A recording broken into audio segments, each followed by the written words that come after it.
Hello everyone, welcome to Winnie classes. Today we will learn about importance of nutrients for our body. So let's start now. Components of food, which also called nutrients, are carbohydrate, fats, proteins, minerals, water, roughes and vitamins. हमारे भोजन के घटक जिन्हें हम पोषक भी कहते हैं उनमें carbohydrate, fats, protein, minerals, water, roughage and vitamins आते हैं. चलिए समझ लेते हैं इनकी हमारी बॉडी के लिए क्या इम्पोर्टेंस होती है.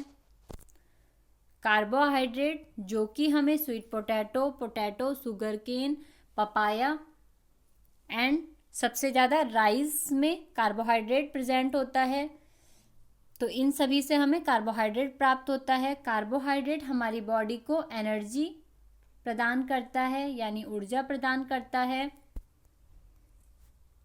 कार्बोहाइड्रेट हमारे भोजन का, हमारे फूड का एक अहम हिस्सा है जो कि काफ़ी नेसेसरी है हमारी बॉडी की को एनर्जी गेन करने के लिए. नाउ फैट यानी वसा. फैट भी हमारी बॉडी को एनर्जी प्रदान करता है जो कि कार्बोहाइड्रेट की कंपेयर में ज़्यादा एनर्जी प्रदान करता है. तो हमें फैट से मोर एनर्जी मिलती है कंपेयर टू कार्बोहाइड्रेट. फैट जो कि हमें butter, milk, meat, fish and oil से मिलता है, ये हमारी बॉडी को एनर्जी गेन कराता है. प्रोटीन जिसे कि बॉडी बिल्डिंग फूड भी कहते हैं, बिकॉज ये हमारी बॉडी की ग्रोथ करता है और हमें हेल्दी बनाए रखता है. That's why protein is called body building foods यानी शरीर वर्धक भोजन. प्रोटीन हमें पनीर, एग, फिश, मीट और पल्सेस से मिलता है. नाउ विटामिन्स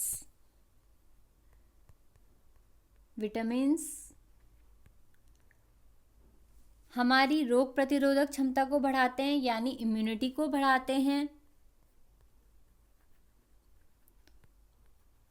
और साथ ही साथ हमारी आईज, बोन्स, टीथ, गम्स को भी हेल्थी बनाए रखने में हेल्प करते हैं.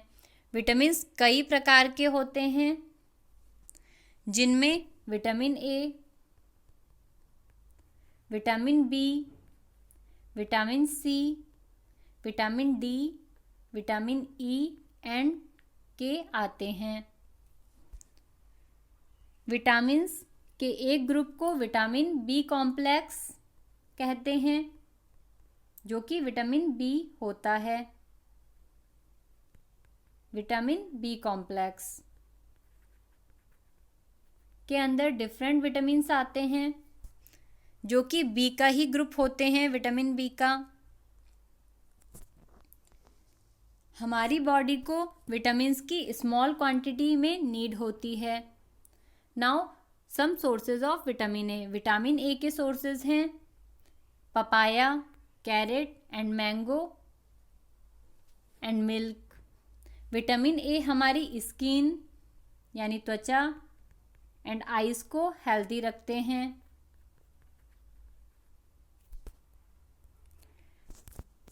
विटामिन सी हमारी इम्यूनिटी को बढ़ाते हैं यानी रोगों से लड़ने की जो क्षमता होती है, रोग प्रतिरोधक क्षमता, उसको इंक्रीज करते हैं. विटामिन सी पकाने पर नष्ट हो जाता है. अगर हम विटामिन सी को पकाते हैं, कुक करते हैं तो ये एंड हो जाता है. विटामिन डी हमारी बोन्स यानी अस्थियों एंड टीथ्स के लिए कैल्शियम का यूज़ करने में हमारी बॉडी की हेल्प करते हैं. हम जो भी कैल्शियम रिच फूड लेते हैं उसे हमारी बोन्स और टीथ एब्जॉर्ब करती है, तो उसमें हेल्प करती है विटामिन डी जो कि हमें milk, fish, butter, liver and egg से प्राप्त होती है. और साथ ही साथ विटामिन डी का स्रोत सन भी है. सन से भी हमें विटामिन डी प्राप्त होती है। मिनरल्स यानी खनिज लवण, मिनरल्स की भी हमारी बॉडी को स्मॉल क्वांटिटी में आवश्यकता होती है, इसलिए हमारी फूड में मिनरल्स इंक्लूड होना चाहिए हमारे बैलेंस डाइट में। मिनरल्स हमारी बॉडी ग्रोथ करते हैं और हमें हेल्दी बनाए रखते हैं। मिनरल्स जिसमें कि iodine, phosphorus, iron and calcium आते हैं, इनकी हमारी बॉडी के लिए अलग अलग इम्पॉर्टेंस है। जैसे कि आयोडीन हमारी ग्रोथ करता है, आयरन हमारी बॉडी में ब्लड के लिए आवश्यक होता है, कैल्शियम से हमारी बोन्स एंड मसल्स मजबूत होती हैं। तो इस तरह से मिनरल्स हमारी बॉडी की ग्रोथ और हमें हेल्दी बनाए रखने के लिए इम्पॉर्टेंट होते हैं। इन सभी न्यूट्रिएंट्स के अलावा हमारी बॉडी में रफेज यानी डाइटरी फाइबर एंड वाटर की भी नीड होती है। हमारे फूड में हम जब भी खाना खाते हैं तो उसके साथ साथ हमें हमारे फूड में वाटर भी इंक्लूड होता है, बिकॉज वाटर क्या करता है, वाटर फूड में प्रेजेंट न्यूट्रिएंट्स को एब्जॉर्ब करने में बॉडी की हेल्प करता है। जो भी हमारे फूड में बहुत सारे फूड ऐसे हैं जिनमें कि ऑलरेडी वाटर प्रेजेंट होता है और हम अलग से भी जो वाटर पीते हैं वो हमारी बॉडी में जो प्रेजेंट न्यूट्रिएंट्स हैं हमारे फूड में उनको एब्जॉर्ब करने में बॉडी की हेल्प करता है। और साथ ही साथ यूरिन एंड पसीने में शरीर से बाहर निकालने में टॉक्सिन्स को हेल्प करता है। जो हमारी बॉडी में टॉक्सिन्स होते हैं उनको बाहर निकालने में भी, जैसे यूरिन है, पसीना है, वाटर हेल्प करता है। तो इसलिए हमारे फूड में वाटर की भी नीड होती है और साथ ही साथ रफेज की भी नीड होती है, जिसे डाइटरी फाइबर भी कहते हैं, यानी आहारी रेशे। डाइटरी फाइबर के मेन सोर्स ग्रेन्स यानी साबुत अनाज, पल्सेस यानी दालें, आलू, फ्रेश फ्रूट्स एंड वेजिटेबल्स हैं। Roughage does not provide any nutrients to our body. ये जो डाइटरी फाइबर्स होते हैं वो हमारी बॉडी को कोई न्यूट्रिएंट्स तो प्रोवाइड नहीं कराते हैं, but is an essential component of our food. लेकिन हमारे भोजन का एक महत्वपूर्ण घटक होते हैं, बिकॉज ये अनडाइजेस्ट फूड को एगेस्टेड करने में, उत्सर्जित करने में बॉडी की हेल्प करते हैं। तो एगिशन प्रोसेस में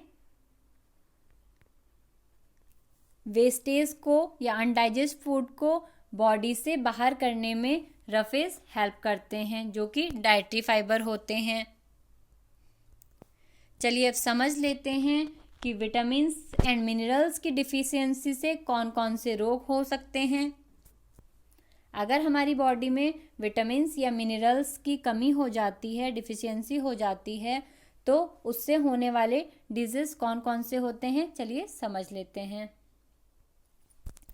विटामिन ए की कमी से लॉस ऑफ विजन यानी दृष्टिहीनता होने की संभावना होती है, जिसके सिम्टम होते हैं हमें कम दिखाई देना या अंधेरे में दिखाई ना देना और कभी कभी बिल्कुल भी ना दिखाई देना। तो विटामिन ए की कमी से लॉस ऑफ विजन यानी दृष्टिहीनता होने की संभावना होती है। विटामिन बी1 से की कमी से होने वाला जो डिसऑर्डर है या डिजीज है वो बेरीबेरी है। बेरीबेरी रोग में क्या होता है कि हमारी जो मसल्स हैं वो वीक हो जाती हैं और हमारे शरीर में बहुत कम एनर्जी रह जाती है।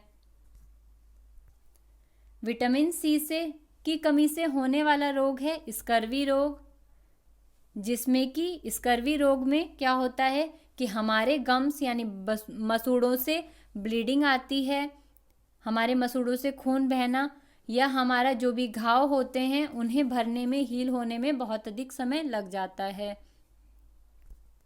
विटामिन डी की कमी से होने वाला रोग रिकेट्स है, जिसमें कि हमारी जो बोन्स होती हैं वो सॉफ्ट हो जाती हैं और बेंट हो जाती हैं सॉफ्ट होने की वजह से, बिकॉज विटामिन डी जो कि हमें सनलाइट से और अदर सोर्सेज से प्राप्त होता है, तो अगर हमारी बॉडी में विटामिन डी की कमी हो जाएगी तो हमारी बॉडी कैल्शियम को हमारी बोन्स एंड मसल्स के द्वारा एब्जॉर्ब करने में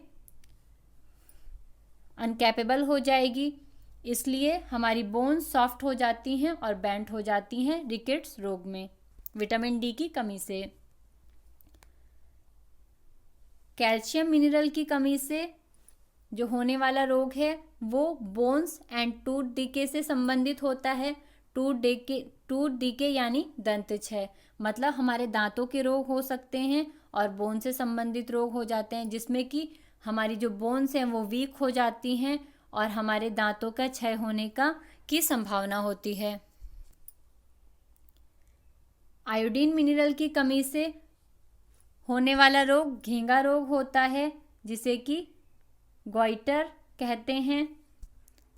इसमें हमारी जो गर्दन की ग्लैंड है, ग्रंथि है, उसमें सूजन आ जाती है और बच्चों में मानसिक अक्षमता यानी मानसिक विकलांगता होने का भी खतरा हो जाता है। आयरन की कमी से हमारी बॉडी में एनीमिया रोग हो सकता है। एनीमिया रोग की वजह से हमें वीकनेस आ सकती है। एनीमिया मतलब बॉडी में खून की कमी हो जाना, जिसके लक्षण हैं कमजोरी आना। तो इस तरह से विटामिन्स एंड मिनरल्स की कमी से हमारी बॉडी में ये रोग हो जाते हैं, जिनके ये सिम्टम्स हैं। इसके अलावा अगर हमारी बॉडी में फैट की अधिकता हो जाती है, अगर हम फैट को ज़्यादा मात्रा में ले लेते हैं तो हमारी बॉडी हमें मोटापा होने का संभावना हो जाता है इस तरह से। तो इसलिए हमें फैट को भी एक लिमिट में लेना चाहिए, सेवन करना चाहिए। आई होप आपको ये टॉपिक क्लियर हुए होंगे। Thank you.